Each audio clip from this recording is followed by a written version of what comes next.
पूरे इलाके से जो घुसपैठ है या फिर बांग्लादेश से जो घुसपैठ हो रही है उसको किस तरीके से रोका जाएगा। और उसके लिए ये तैयारी की गई है कि ये एक फेंसिंग जो तैयार की जा रही है वो सिंगल वॉल फेंसिंग होगी, लेकिन ये हाईटेक फेंसिंग होगी और ये पूरी फेंसिंग यहां से लेकर के सुंदरबन के पूरे इलाके में मौजूद होगी। ये जो है वो हमें we have to look at it very carefully.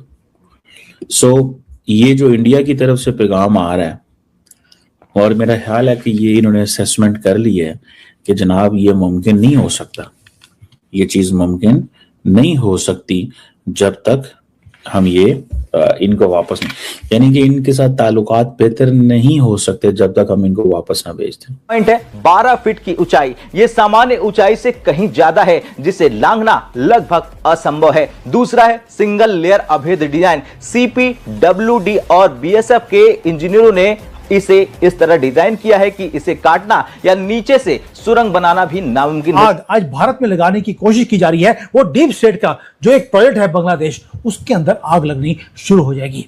New Delhi के अगेंस्ट एक चेस बोर्ड को क्रिएट किया गया और दिल्ली ने क्या किया, दिल्ली की सरकार ने अपनी चेस बोर्ड खुद बिछा दी है। पूरा गेम पूरी तरह से पलटने की पूरी उसमें फिराक में है। कुछ ठीक हो जाएगा और भारत और बांग्लादेश के रिश्ते ठीक हो जाएंगे। Let me tell you one thing, कोई रिश्ते ठीक नहीं होने, इसमें एक सिस्टमिक फेलियर है और सिस्टमिक फेलियर है बांग्लादेश के अंदर। अभी अपनी पहली ट्रिप के लिए वो चाइना पहुंचे, क्यों? क्योंकि सबको एक बार जीवन में जो भी ऐसा बंदा आता है हमारे इर्द गिर्द, उसको एक बार चाइना की खुजली लगती है। So one must understand this कि this is the way out. रास्ता जो है ना वो ये है। And I think the leadership in India they do value this. वो समझते हैं कि ठीक है यार, अगर ये इस तरह है तो फिर इसी तरह। जय हिंद दोस्तों, हिंदुस्तान के साथ में स्वागत है। दोस्तों को बता दें कि भारत ने जो है सुंदरवन के लगभग जो है वो पाकिस्तानी घुसपैठियों को रोकने के लिए 12 फीट ऊंची जो है वो फेंसी लाइनें बिछा रहा है, जिससे किसी प्रकार की घुसपैठ ना हो सके दोस्तों। और घुसपैठ को रोकने के लिए जो बांग्लादेश की तरफ से जो है लोग जो है चोरी चुपके बिना वीज़ा के घुस जाते थे भारत के अंदर और कहीं भी जाकर मौज मस्ती करने लगते थे, इसके रोकने के लिए जो है इंडियन गवर्नमेंट ने सुंदरवन के लगभग जो जंगल है उसके चारों ओर जितने भारत के इलाके हैं वहाँ पर जो है वो 12 फीट ऊंचा जो है वो फेंसिंग खींचा जा रहा है। ये ऐसा फेंसिंग है कि इसको कोई पार नहीं कर सकता है दोस्तों, और जो पार करने की कोशिश करेगा वो घायल हो जाएगा, ऐसी तरीका है। नदी का है, उस इलाके को अगर छोड़ दिया जाए तो इसके आगे का जो पूरा इलाका है इसको कंप्लीट जो है फेंस किया जाएगा और उसके बाद पूरी तरीके से घुसपैठ को इस इलाके से रोका जाएगा। कहीं ना कहीं पे जो लोग हैं जो इस वक्त सिस्टम को देख रहे हैं, जो लोग इस वक्त सिस्टम को देख रहे हैं, वो ये जरूर स्टडी कर रहे हैं कि यार कहीं ना कहीं पे बांग्लादेश और इंडिया की आपस में जो पोजीशन है वो ऐसी है कि दे कैन नॉट इग्नोर नहीं कर सकते एक दूसरे को। जो नजर आती है बात वो इग्नोर नहीं कर सकते, बिल्कुल इग्नोर नहीं कर सकते। ये मेरी ऑब्जर्वेशन है, वो बिल्कुल इग्नोर नहीं कर सकते। And they are in this game, और उनको इस चीज की समझ है, बहुत अच्छे से समझ है उनको इस चीज की। सो उन्होंने आपस में कारोबार भी करने हैं, बिजनेसेस भी करने हैं, और वो सारी बातें सिलीगुड़ी कॉरिडोर हो जाएगा, ये हो जाएगा, वो हो जाएगा, तो वो सारी चीजें भी वो इंडियन समझते हैं कि हमें एक फ्रंट नहीं खोलना चाहिए। देखिए Indians are very sharp in this sense. वो कहते हैं ठीक है पाकिस्तान वाला फ्रंट तो खुला हुआ है, वो तो बंद नहीं करना हमने। ये इंडियन लीडरशिप का माइंड सेट है। देखिए वो समझते हैं ना कि जो पाकिस्तान वाला फ्रंट है वो तो खुला हुआ है, वो तो बंद ही नहीं ना करना। तो अगर पाकिस्तान वाला फ्रंट बंद नहीं करना तो ये फ्रंट खोलनी क्यों? अब देखिए ना ये मैप है, ये हर तरफ बांग्लादेश, कई दरिया हैं जो अंदर आते हैं, ठीक है जी। आप देखें, आप इस नक्शे को देख के बताएं कि क्या इंडिया और बांग्लादेश एक दूसरे के बगैर रह सकते हैं? और अगर ऐसे हालात पैदा किए जाते हैं तो आप इमेजिन कर रहे हैं कि कितनी बड़ी गलती होगी। They are thinking on this. ये मेरी ऑब्जर्वेशन एंड राय है इस चीज में, सारी बात। ये मेरी थिंकिंग एंड ऑब्जर्वेशन एंड मेरी राय मौजूद है इस सिलसिले के अंदर। एंड लेट्स सी उसमें क्या होगा और क्या नहीं होगा, लेकिन ये एक चैलेंज है for the leadership in India and for the leadership in क्या उसे बोलते हैं बांग्लादेश के अंदर, कि we need to sit and talk and move on.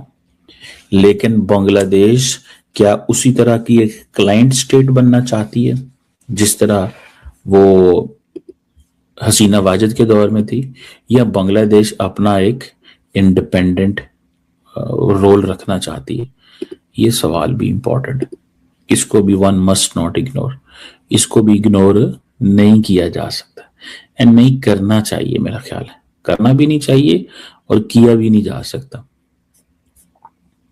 ठीक है जनाब, लेट्स सी, इसमें देखते हैं कि वो क्या निकलेगा और किस तरह चीजें होंगी। लेकिन I can tell you one thing very clearly that Hasina Wajid से इंडियंस भी जान छुड़ाना चाहते हैं, और उन्होंने भी कहा होगा, तारक लोगों ने भी, हम हाथ हौला रखेंगे इसके ऊपर। और ये इसको, और उनको भी पता है कि अगर एक हुकूमत जो है वो रहती है उसमें तो क्या होगा और किस तरह चीजें जो है वो होंगी।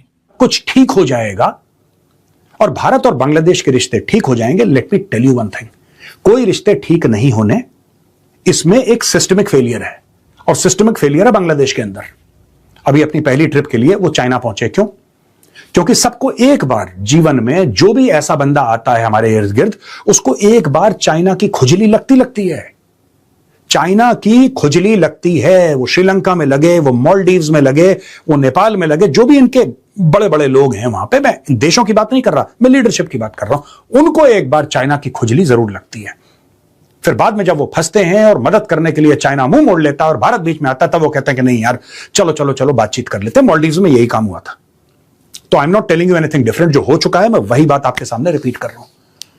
तो अगर भारत में किसी को भी लगता है, किसी ब्यूरोक्रेट को या किसी डिप्लोमेट को यह लगता है कि साहब आप शेख हसीना को बोलें कि मैडम ठीक है आप जाना चाहती हैं, चले जाइए वहां पे, और शेख हसीना के जाने से शेख हसीना को फांसी की सजा दें, उम्र कैद दें, जो मर्जी सजा दें, राइट, बरी तो करेंगे नहीं उनको, तो जो मर्जी सजा दें, उसके बाद यह हो जाएगा कि भारत के साथ रिश्ते ऐसे ठीक नहीं होने वाले बांग्लादेश के। ये जो भारत के खिलाफ हेट्रेड है, इस फेंसिंग जो है वो देख करके जो है पाकिस्तानी के साथ साथ बांग्लादेशी जो है हैरान हो चुके हैं। उनके अंदर डर का माहौल बन गया है कि भारत ने कितना बड़ा जो है वो चारों तरफ जाल बिछा दिया है कि कोई घुसपैठी जो है भारत के अंदर एंट्री नहीं मार सकता है, वो भी लीगल तरीके से। ठीक है, और आपको मालूम होगा कि भारत के अंदर लगातार जो है लीगल तरह से बांग्लादेशी घुसे हुए थे, कहीं असम के अंदर थे, कहीं कहीं, मतलब भारत के हर कोने में वो लोग जो है घुस के आराम से जो है बैठे हुए थे। भारत का फ्री का योजना और राशन का लाभ उठा रहे थे। ऐसे बहुत सारे घुसपैठियों को भारत ने भगा भी दिया, बहुत सारे लोग डर के भाग भी गए, लेकिन बहुत सारे लोग जो है बांग्लादेश में भूखे मर रहे हैं, परेशानियों की वजह से जो इंडिया में भाग के आ जाते हैं। इसी को रोकने के लिए भारत सरकार ने इस बार बहुत ही बड़ा कदम उठाया है। फेंसिंग लगाकर जो है 12 फीट ऊंचाई पर इस तरह से जो है घेराव किया गया है कि कोई भी घुसपैठी घुसने की कोशिश करेगा तो घुस नहीं पाएगा। दोस्तों, ये स्पेशल जो है बांग्लादेशियों के लिए किया गया है, जिसको देख करके पाकिस्तानी मीडिया हैरान हो चुकी है। लोग परेशान हैं कि भारत जो है कितना तरीका अपना रहा है, लेकिन जानते हैं घुसपैठी कोई ना कोई तरीका ज़रूर ढूंढ लेते हैं भारत के अंदर घुसने के लिए। ठीक है, और रही बात बांग्लादेश की, तो बांग्लादेश और भारत की आपको मालूम हो कि आर्थिक इस समय जो है दोस्ती कैसी चल रही है।